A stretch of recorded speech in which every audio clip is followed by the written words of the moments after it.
Hello, students. Welcome to the online classes once more. Do you remember where we left last time? Yes, we were discussing the answers of the questions given at the back of the story. Let us now move to the second part of the exercise. Answer each of these questions in a short paragraph, about 30 words. Question number one. How does the author describe his father, his mother, himself? Answer. The name of the author's father was Jainul Abdin. The author says that his father was neither a rich man nor a very educated person.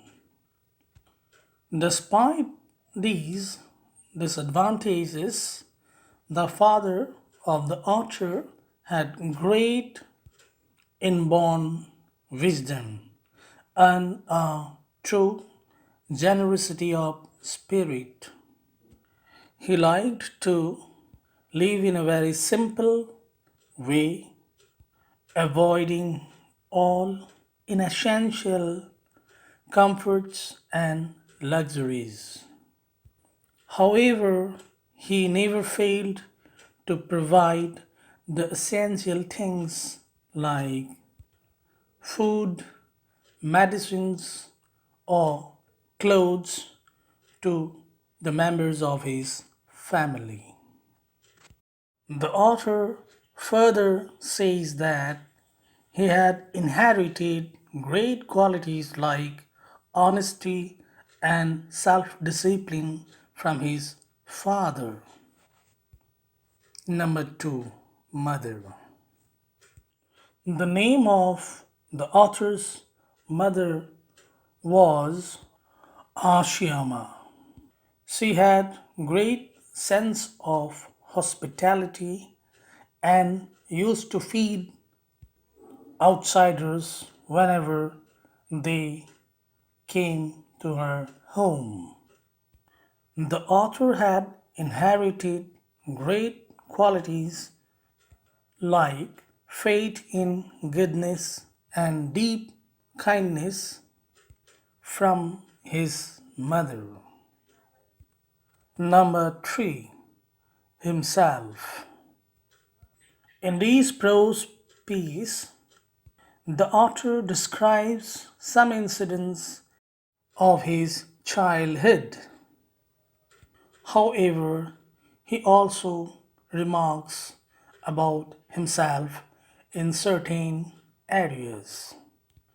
He says that he was one of the many children in his family with undistinguished looks. He was short, but his parents were tall and handsome. He lived in his ancestral house, which was built in the middle of the 19th century.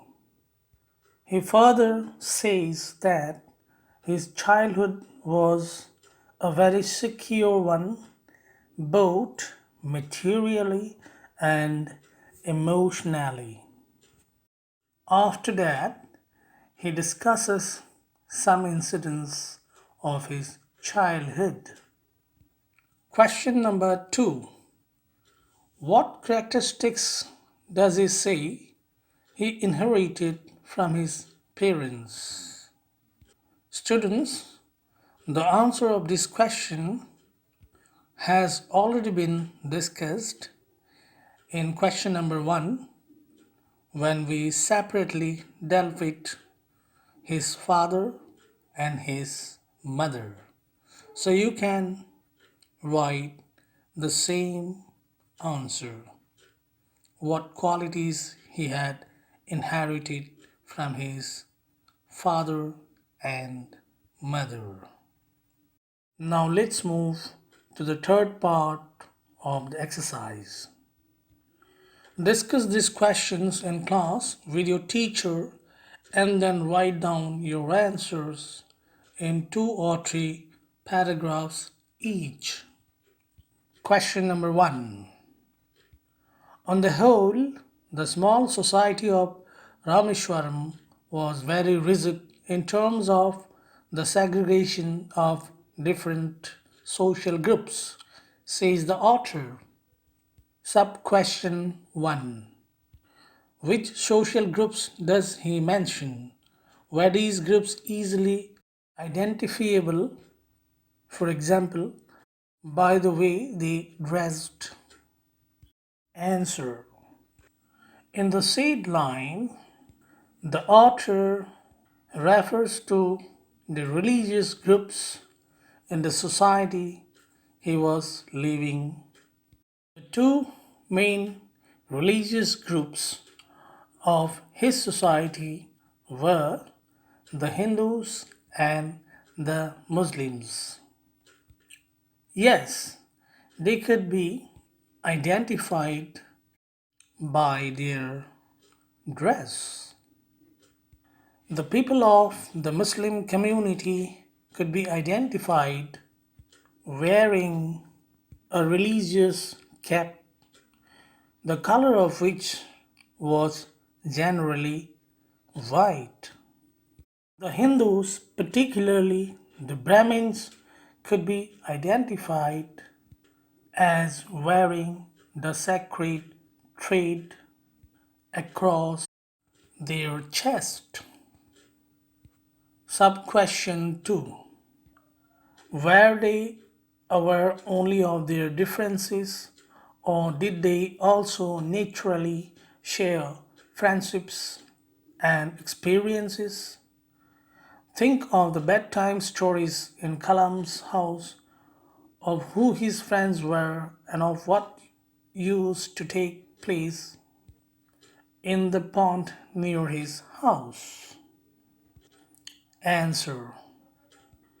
This was a fact that there were differences between the Brahmin community and the Muslim community. However, they also naturally shared friendships and experiences. The three close friends of Abdul Kalam belonged to Brahmin families, yet their friendship was very strong. Kalam's science teacher invited him twice for meals.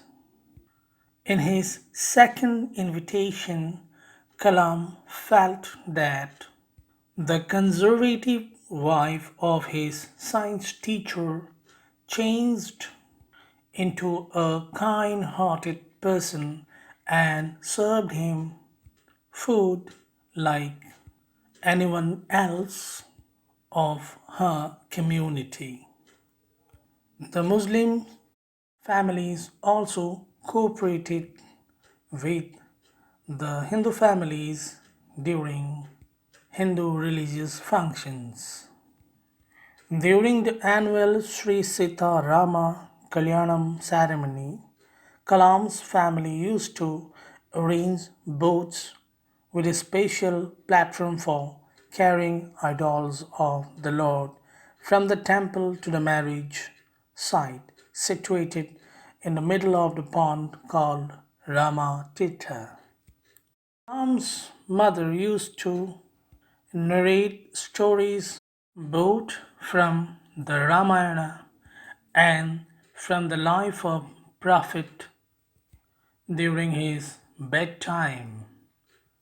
All these show that both the Hindu and the Muslim communities naturally shared friendships and experiences in Rameshwaram. Sub question 3. The author speaks both of people who were very aware of the differences among them and those who tried to bridge these differences. Can you identify such people in the text? Answer. In the prose piece, My Childhood, Abdul Kalam takes name of certain people who were aware of the differences between the Hindu community and the Muslim one. People like the new teacher in Kalam's school and the conservative wife of his science teacher were those who were very conscious of the differences. On the other hand, people like Kalam's mother, Laxmana Sastri, the science teacher of Kalam, were those who tried to bridge these differences. Sub question 4. Narrate two incidents that show how differences can be created and how they can be resolved. How can people change their attitudes? Answer.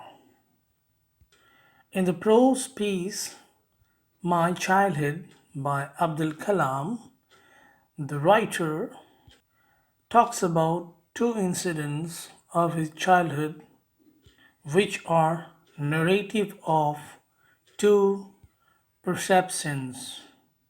Students, here, narrative of two perceptions means shows two ways of thinking or thoughts. Differences can be created in situations like the one happened with Abdul Kalam one day when he was sitting with his friend Ramanatha Sastri. A new teacher came to their class and was shocked to see a Hindu boy sitting with a Muslim one. So the teacher changed their seats. This created a sense of difference in the minds of the small children, but could not take away their friendship. However, the teacher understood his mistake and apologized and was reformed. Another incident took place with Kalam. He was invited by his science teacher for a meal, but the conservative wife of the science teacher refused to serve him food. However, in his second visit, the conservative wife changed a lot and she herself served Kalam food as to anyone else. Such incidents create differences among different people of the society. However, in both the incidents, we find that the differences were sorted out and resolved in a very nice manner. In the both incidents, facts and truth helped a lot to change one's attitude. So, truth helps one to make right attitudes. Part 3, question number 2, sub question 1. Why did Abdul Kalam want to leave Rameshwaram? Answer. When the World War II or the Second World War ended, a sense of freedom ran all over the country, and Gandhiji also declared that India would build their own India. This gave Abdul Kalam an optimistic view of his future. So he asked his father to allow him to go to the district headquarters for his further studies. Kalam's father allowed him to do so. Sub question 2. What did his father say to this? Answer. When Abdul Kalam asked his father to allow him to go out for further studies, his father did so. He also added that he knew that Kalam had to go away from home to grow. Kalam's father also remarked by quoting Khalil Gibran that seagulls fly across the sun alone and without a nest, only to grow. When Kalam's mother was hesitant in allowing Kalam to go away, Kalam's father told her that she was only a means to give birth to Kalam. He must go for his own life. A mother can love a son but not put the thoughts. In other words, Kalam had to choose his own way to grow. Third sub question. What do you think his words mean? Why do you think he spoke those words? Answer. Through his words, Abdul Kalam's father gave a great lesson to his son and tried to explain everything clearly to his wife as well.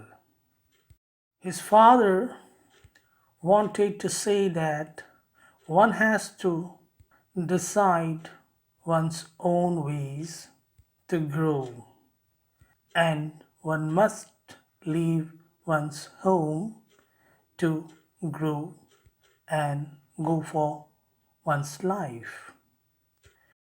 In the case of his wife, he wanted to tell her that she did not have the right to stop Kalam from going out.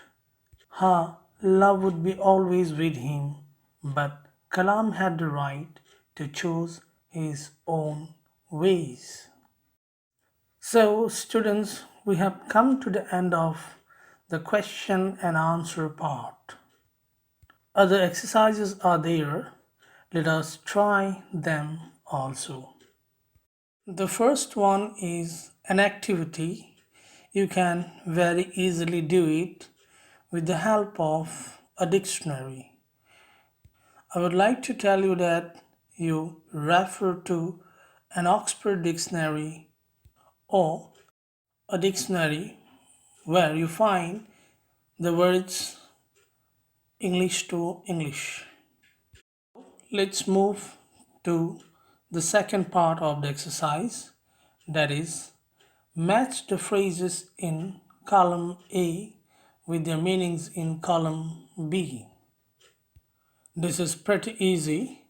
Even then, let us do it. Number 1, broke out.